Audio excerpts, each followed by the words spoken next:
भनेर गरी हेर्दाखेरि हुँदो रहेछ। अनि अब यसलाई चाहिँ निरन्तर दिने प्लान छ कि के छ तपाईँको? अब यो यति यो सुरुवात हो। यो सुरुवात राम्रो भएछ भने अरू बेसी गर्ने इच्छा भएको हुनाले हजुर यो यसलाई लगेर के बजारमा बेच्ने पनि उद्देश्य छ कि घरमा मात्रै खानको लागि बनाउनु भएको यो? अब यो राम्रो हुँदै गयो भने अब बढ्दै लैजाउँ अनि फेरि बजार पनि गर्दै गरौँ भन्ने उद्देश्यले यो गर्न खोजेको हो। यो बिउ हो? यो बिउ चाहिँ कहाँ पाउँछ बजारमा? यो बजारमा जताततै ठाउँ ठाउँ पाइन्छ।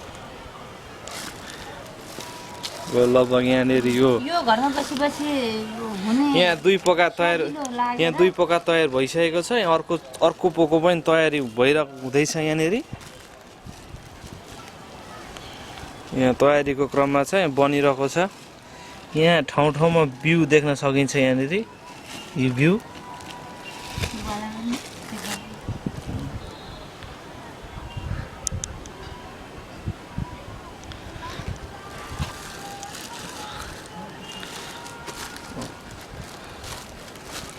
बन्दैछ यहाँनिर।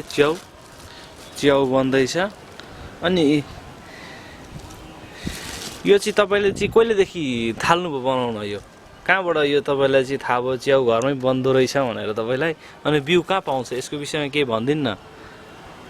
यसको बिउ त यहाँ जिल्ला कृषि विकास कार्यालयमा पाउँछ। र यसको बनाउने प्रविधि जानकारी पनि कृषि विकास कार्यालयले नै गराएको हो।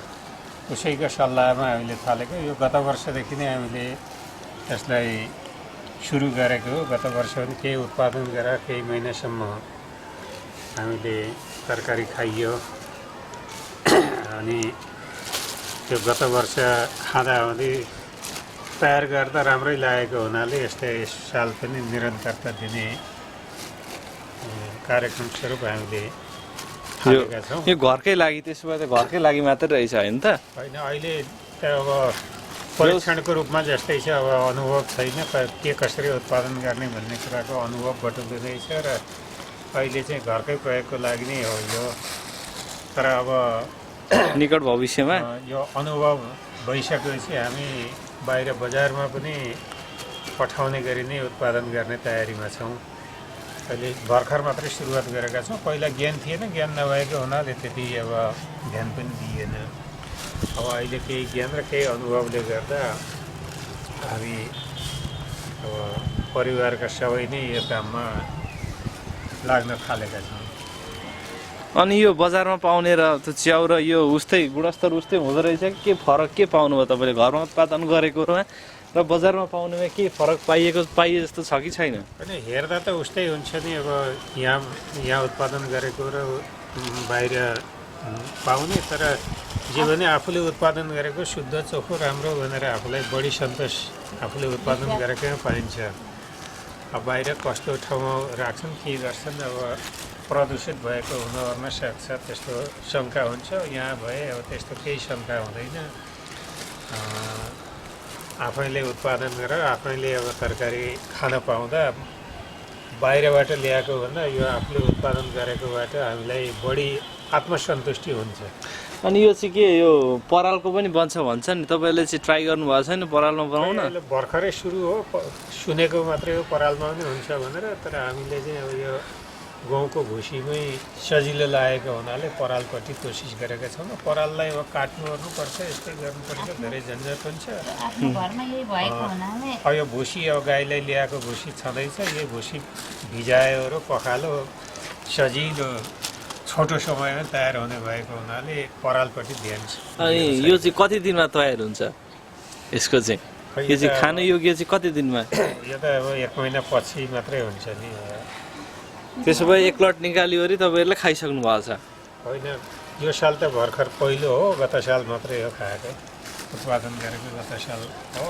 4 पोकाबाट सुरु गरेको थियो, राम्रो भएर आज चाहिँ कति पोका बनाउने एस्टिमेट गर्नुभएको छ? पहिले 4 पोका भन्छ, यसचोटि त अब निकै बनाउनुहुन्छ होला, 20-25 पोकै बनाउनुहुन्छ होला। यसपालि चाहिँ त्यति बनाएर हेरौँ भन्ने उद्देश्यले थाल्दैछौँ। अब कस्तो हुँदो रहेछ हेरौँ। घर बसी बसी हुँदो रहेछ भने यो काम अब न घाममा जानु पनि नपर्ने, पानीमा जानु पनि नपर्ने, आफ्नै घरमा कोठामा उत्पादन हुने भएकाले यो सजिलो छ। सजिलो लागेर बनाउँदैछु। अब हेरौँ कस्तो हुँदो रहेछ। यो राम्रो भयो भने अरू धेरै बनाउने इच्छा छ। एउटा कोठैमा बनाउने मन छ।